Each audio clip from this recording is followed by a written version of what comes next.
Praise the Lord. കർത്താവിൻ്റെ ധന്യതിരുനാമം ഈ പ്രഭാതത്തിൽ മഹിമപ്പെടുമാറാകട്ടെ. ഒരുമിച്ച് ദൈവത്തിൻ്റെ ആ സാന്നിധ്യത്തിൻ്റെ മറവിൽ ഒരു പ്രാവശ്യം കൂടെ ആയിരിക്കാൻ ആരോഗ്യവും ബലവും ആയുസ്സും തന്ന് നമ്മളെ കാത്തു പരിപാലിച്ച ദൈവനാമത്തിന് മഹത്വം അർപ്പിച്ചുകൊണ്ട് ഇന്നത്തെ വേദവചന ധ്യാന ചിന്തയിലേക്ക് നമുക്ക് പ്രവേശിക്കാം. ഇന്നത്തെ ധ്യാനത്തിനായി യോശുവയുടെ പുസ്തകം 3-ാമത്തെ അധ്യായം അതിൻ്റെ 7-ാമത്തെ വാക്യം. Joshua chapter 3 verse 7.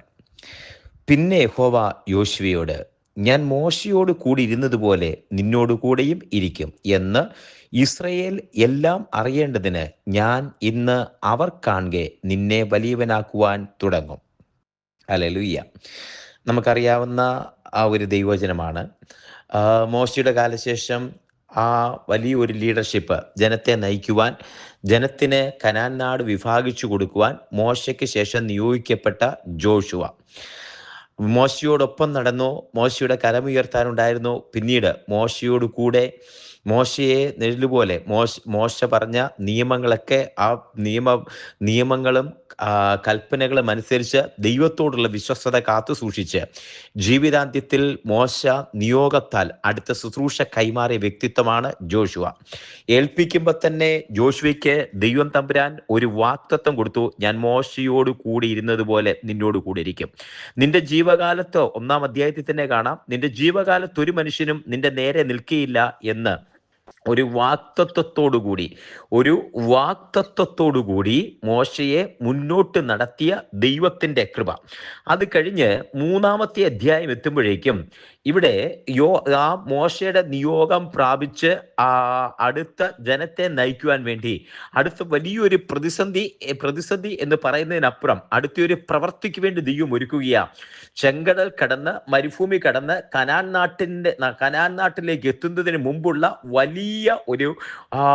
വലിയൊരു പ്രതിസന്ധിയാകുന്ന അല്ലെങ്കിൽ വലിയൊരു പ്രവൃത്തി കണ്ട് അത് പ്രവർത്തിക്കുവാൻ വേണ്ടി യോർദാന്റെ തീരത്തെത്തുകയാണ്. യോർദാനെ കുറിച്ച് പറയുന്നു, കൊയ്ത്തുകാലത്തൊക്കെയും യോർദാൻ കരകവിഞ്ഞൊഴുകും.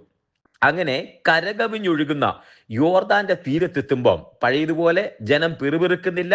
ആ ചെങ്കടലിന്റെ തീരത്തെത്തിയതുപോലെ ജനം പെറുപെറുക്കുന്നില്ല, മോശ നിലവിളിക്കുന്നില്ല. എല്ലാം ശാന്തമായ ഒരു അന്തരീക്ഷത്തില് അവിടെ മോശയും യോശുവയും ദൈവവുമായിട്ട് ഉള്ള ഒരു കൺഫ്രണ്ടേഷൻ ആണ്. ഒന്നുകൂടെ പറഞ്ഞാൽ വാഗ്ദത്തത്തിന്റെ യോശുവയ്ക്ക് കിട്ടിയ വാഗ്ദത്തത്തിന്റെ ഒരു നിവർത്തി പോലെ ദൈവം തമ്പുരാൻ നയിക്കുന്ന ഒരു ഭാഗമാണ് നാം ഇവിടെ കാണുന്നത്. വാഗ്ദത്തത്തിന്റെ ഒരു നിവർത്തി പോലെ. ഒന്നുകൂടെ പറയാം.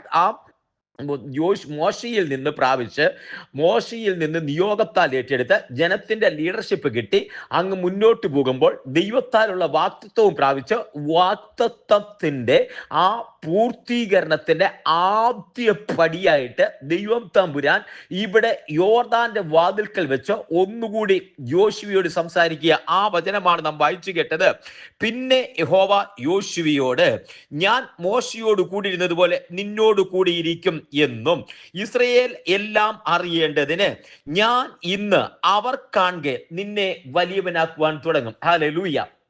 ഇവിടെ പണ്ട് ചെങ്കടലിന്റെ തീരത്ത് വന്ന് മോശ വടിനീട്ടിയതുപോലെ ഒരു വടിനീട്ടലുകളല്ല, മറിച്ച് പെട്ടകം ചുമക്കുന്ന പുരോഹിതന്മാരോട് യോശുവ കൽപ്പിക്കുക, നിങ്ങൾ ആ പെട്ടകം ചുമന്നുകൊണ്ട്, തോളത്തിരിക്കുന്ന പെട്ടകം ചുമന്നുകൊണ്ട് യോർദാൻ നദിയിലിറങ്ങി നിങ്ങളുടെ പാദങ്ങൾ വെള്ളത്തിൽ ചവിട്ടണം. ജനത്തിന് കൽപ്പന കൊടുത്തു, നിങ്ങൾ പെട്ടകത്തോട് അടുക്കരുത്, പക്ഷേ നിങ്ങളും പെട്ടകവുമായിട്ട് 2000 മുഴം അകലമുണ്ടാകണം. പെട്ടകവും പുരോഹിതന്മാരും പോകുന്ന കാണുമ്പോൾ നിങ്ങൾ ആ പെട്ടകത്തിന്റെ പുറകെ യോർദാൻ നദി, ആ പോകുന്ന പെട്ടകത്തിന്റെ പുറകെ യോർദാൻ നദിയെ ലക്ഷ്യമാക്കി പെട്ടകം പോകുമ്പോൾ പുറകെ നടക്കണം. പക്ഷേ 2000 മുഴം അകലത്തിലായിരിക്കണം. അങ്ങനെ പോകുമ്പോൾ നിങ്ങൾക്ക് പോകേണ്ട വഴി യോശുവ കാണിച്ചു തരുമെന്നല്ല, ആ സാന്നിധ്യം വഹിക്കുന്ന പെട്ടകം നിങ്ങൾക്ക് കാണിച്ചു തരും. എന്നിട്ട് പറയുന്നു, ഈ വഴിയെ നിങ്ങൾ മുമ്പേ പോയിട്ടില്ലല്ലോ. ഈ വചനം കേൾക്കുമ്പോൾ ഓർക്കണം, ദൈവത്തിന്റെ ഒരു വാഗ്ദത്ത പ്രകാരം ഈ മുമ്പ് പോകാത്ത വഴിയെ, ഈ വഴിയെ നിങ്ങൾ മുമ്പേ പോയിട്ടില്ലല്ലോ.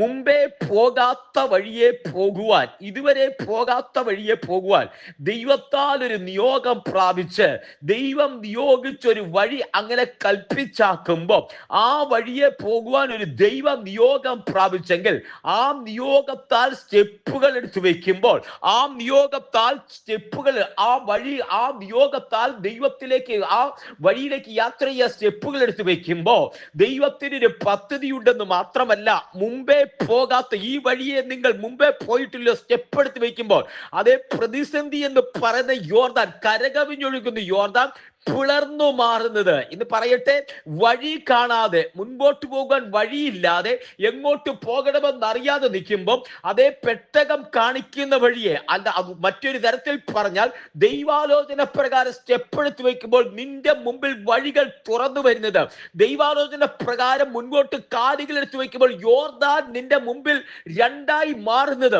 സങ്കീർത്തന പുസ്തകത്തിൽ ഇങ്ങനെ പറയുന്നു, യോർദാൻ അവരെ കണ്ട് പിൻവാങ്ങി ഓടിപ്പോയി. അതേ അഭിഷേകത്തിന്റെ ശക്തിയോടെ പെട്ടകം വഹിച്ച പുരോഹിതന്മാരുടെ കാലടികൾ പതിച്ചപ്പോൾ യോർദാൻ മാറിപ്പോയി. കുഞ്ഞെ, ദൈവാലോചന പ്രകാരമാണോ, ദൈവത്തിന്റെ നിയോഗപ്രകാരമാണോ, ദൈവം പറഞ്ഞിട്ടാണോ നീ യാത്ര ചെയ്യുന്നത്?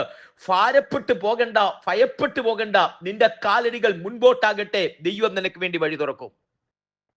അല്ല, ദൈവാലോചന പ്രകാരം അല്ലെങ്കിൽ അവിടെ നിൽക്ക്, അവിടെ ഒന്ന് സ്റ്റോപ്പ് ചെയ്യ്, മുന്നോട്ട് നടക്കാൻ തക്കോണ്ട് പ്രാർത്ഥിക്ക്. ദൈവത്തിന്റെ പദ്ധതികൾ, വഴികൾ നിനക്ക് വേണ്ടി ഒരുങ്ങും. ഹല്ലേലൂയ.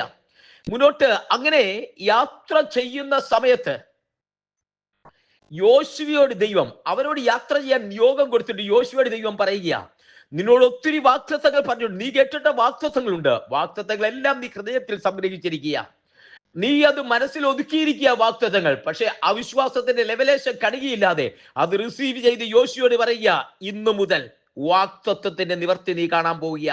ഈ സകല ജനവും കാണുകയെ നിന്നെ ഞാൻ വലിയവനാക്കാൻ തുടങ്ങുക. വാഗ്ദത്തത്തിന്റെ നിവർത്തീകരണം ആരംഭിച്ചു തുടങ്ങുക. ഹല്ലേലൂയ. വാഗ്ദത്തത്തിന്റെ ഒരു നിവർത്തി ഇവിടെ ആരംഭിച്ചു തുടങ്ങുക. ഇതുവരെ വാഗ്ദത്തം ഉണ്ടായിരുന്നു, ആ വാഗ്ദത്തത്തിന്റെ ഒരു നിവർത്തി ഇവിടെ ആരംഭിക്കുക. ഹല്ലേലൂയ. ഇന്ന് വാഗ്ദത്തവും പിടിച്ച് ദൈവത്തിന്റെ നിയോഗവും പ്രാപിച്ച് അതിനുവേണ്ടി കാത്തിരിക്കുന്ന ദൈവത്തിന്റെ പൈതലെ, ഇവിടെ യോശുവയോട് പറഞ്ഞൊരു ദൂതുണ്ട്, മോശയോട് കൂടിയിരുന്നതുപോലെ ഞാൻ നിന്നോട് കൂടിയിരിക്കും. അത് നിന്റെ വാഗ്ദത്തമാ. നിന്റെ ജീവകാലത്ത് ഒരുവനും നിന്റെ നേരെ തല ഉയർത്തത്തില്ല, അത് നിന്റെ വാഗ്ദത്തമാ. എന്നാൽ ഈ വലിയ പ്രതിസന്ധി എന്ന് ജനം കാണുന്ന യോർദാന്റെ തീരത്ത് വരുമ്പോൾ, മുൻപോട്ട് പോകാൻ വഴിയില്ലാതിരിക്കുമ്പോൾ, അവിടെ ദൈവത്തിന്റെ ആലോചനയ്ക്കായി കാത്തിരുന്ന് മുൻപോട്ട് പോകുമ്പോൾ, ദൈവ നിയോഗപ്രകാരം, കൽപ്പന പ്രകാരം അവർക്ക് ആലോചന കൊടുത്ത് മുൻപോട്ട് പോകുമ്പോൾ ദൈവത്തിന്റെ വാഗ്ദത്തം നിന്റെ മേൽ നിവർത്തിച്ചു തുടങ്ങുക. പതറിപ്പോകരുത്. ദൈവിക വാഗ്ദത്തം ഇവിടെ നിന്ന് നിന്റെ മേൽ ആരംഭിക്കുക. നീ മുന്നോട്ട് സ്റ്റെപ്പ് എടുത്ത് വെക്കട്ടെ. ദൈവിക വാഗ്ദത്തങ്ങൾ ആരംഭിക്കുക. ദൈവകരങ്ങളിലേക്ക് സമർപ്പിക്കാം, ഒരുമിച്ച് പ്രാർത്ഥിക്കാം. കർത്താവിന്റെ കരങ്ങളിലേക്ക് സമർപ്പിക്കപ്പെടട്ടെ, ഒരുമിച്ച് പ്രാർത്ഥിക്കാം. സ്വർഗീയ പിതാവേ, ജനത്തെ ഞാൻ അനുഗ്രഹിച്ച് പ്രാർത്ഥിക്കുന്നു. വാഗ്ദത്തം ഇതുവരെ കേട്ടു, പക്ഷെ അതിന്റെ നിവർത്തീകരണം ആരംഭിച്ചു തുടങ്ങുകയാണ്. വലിയൊരു പ്രതിസന്ധിയാകുന്ന യോർദാൻ വരുമ്പോൾ പകച്ചു നിൽക്കുന്നില്ല, പിറുപിറുപ്പില്ല, നിലവിളിയില്ല, സങ്കടങ്ങളില്ല, എന്തു ചെയ്യുമെന്ന് ചോദ്യമില്ല. വാഗ്ദത്തം പ്രാപിച്ച അഭിഷിക്തൻ യോശുവ കൽപ്പിക്കുന്നത് പോലെ ആ പെട്ടകം വഹിച്ച പുരോഹിതന്മാരും ജനവും നടക്കുമ്പോൾ അവർക്ക് മുമ്പിൽ, പ്രതിസന്ധിയുടെ മുമ്പിൽ, യോർദാന് മുമ്പിൽ ജനം പകയ്ക്കുകയല്ല, യോർദാൻ പിൻവാങ്ങുന്നു. അതിനകത്ത് ഉണങ്ങിയ നിലം ഒരുങ്ങുന്നു. മാത്രമല്ല, നിന്നെ ഉരുട്ടിക്കളഞ്ഞ ഗിൽഗാൽ ആ ദേശത്തൊരുങ്ങുന്നു. ദൈവത്തിന്റെ കരം കൂടിയിരിക്കുന്നതിനായി സ്തോത്രം ചെയ്യുന്നു. ദൈവകരം കൂടിയിരിക്കും. ജനത്തെ അനുഗ്രഹിച്ച് പ്രാർത്ഥിക്കുന്നു. വാഗ്ദത്ത നിവർത്തിയിലേക്ക്, ദൈവം പറഞ്ഞിരിക്കുന്ന വാഗ്ദത്തത്തിലേക്ക്, ആ നിത്യത വരെ, ആ വിശുദ്ധ കനാൻ നാടാകുന്ന നിത്യ കനാൻ നാട്ടിൽ എത്തുന്നത് വരെ ദൈവം കരം പിടിച്ച, പ്രതിസന്ധി ഘട്ടത്തിൽ കരം പിടിച്ച് അക്കരെ എത്തിക്കുന്ന ദൈവസ്നേഹത്തിനായി നന്ദി പറയുന്നു. തൃക്കരങ്ങളിൽ സമർപ്പിക്കുന്നു. പ്രാർത്ഥന ഇടിക്കാൻ സ്തോത്രം. എല്ലാ മാനവമഹത്വത്തോടും എടുക്കും യേശുവിൻ നാമത്തിൽ തന്നെ. ആമേൻ, ആമേൻ. കർത്താവ് എല്ലാവരെയും അനുഗ്രഹിക്കട്ടെ. ദൈവം കൂടി ഇരിക്കട്ടെ. Garh bless you. നാളെ നമുക്ക് വീണ്ടും കാണാം. അതുവരെ വിശാലമേറിയ ചിറകടിന്റെ മാടിയിൽ കർത്താവ് നമ്മളെ പരിപാലിക്കട്ടെ. Thank you so much.